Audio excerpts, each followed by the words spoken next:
subaltern does speak.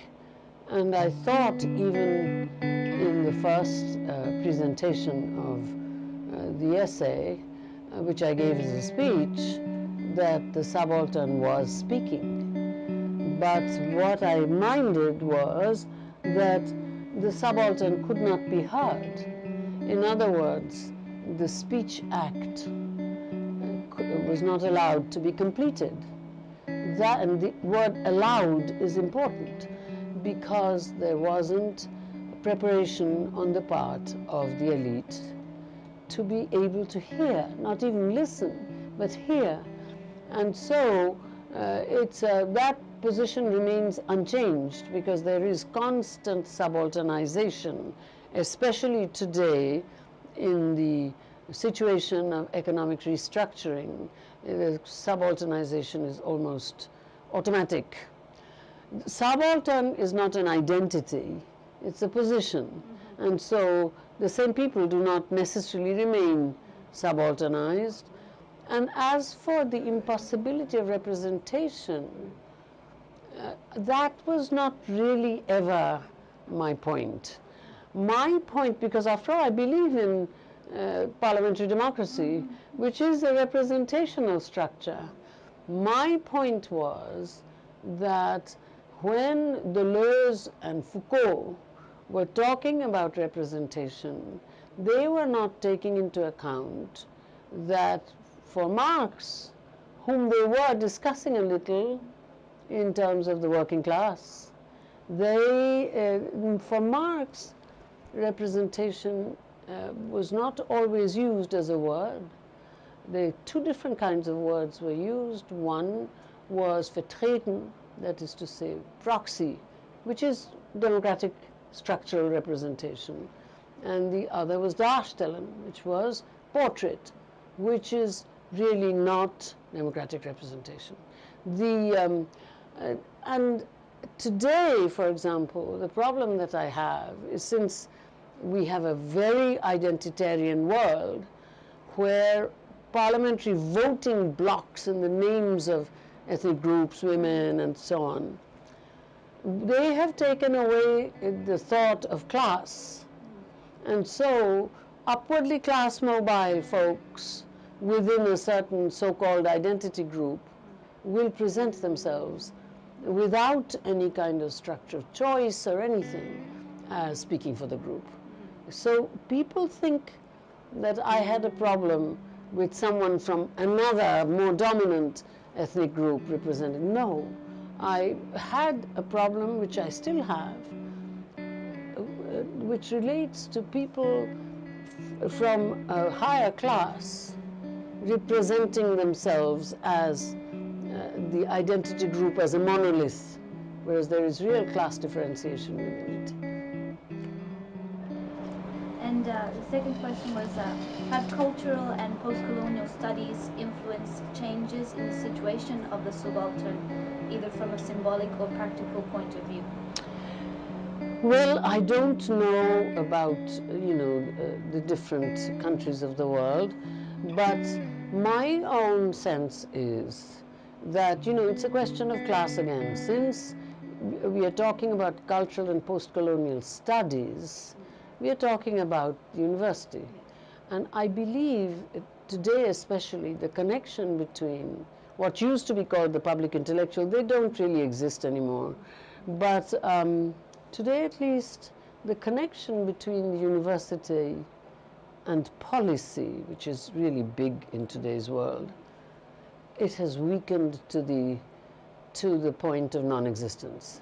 So, and cultural studies, I support cultural studies, okay, but as a person from within, very critical, because quite often what has happened is a good position which said, well, anthropology was a colonial discipline and it reported on oppressed and dominated cultures, and so now we speak about our cultures as people from within the culture.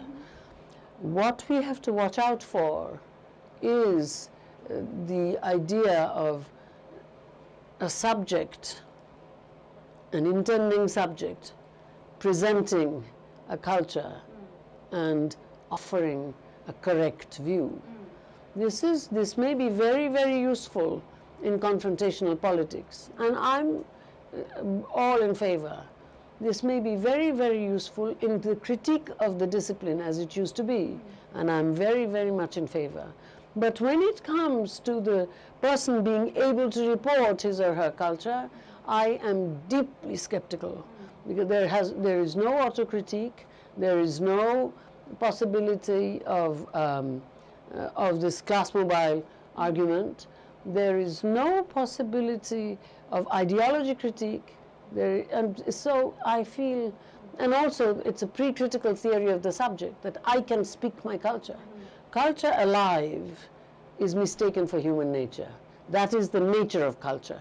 So therefore, this cultural explanation generally represents a certain kind of separation, which was clear in old-fashioned anthropology when it was actually doing ethnography, but not so much today. So cultural studies, I think, if there is an effect in the general situation, I think it has not always been for the good in terms of parliamentary democracy.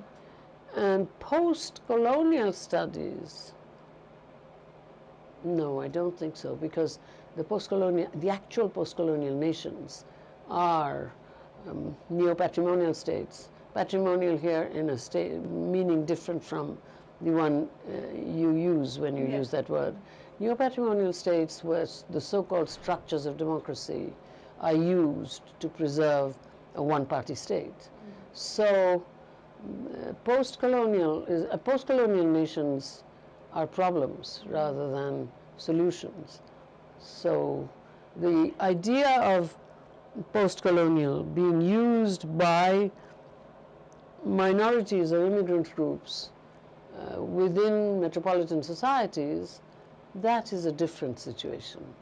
That the actual post-colonial nations in Africa and Asia are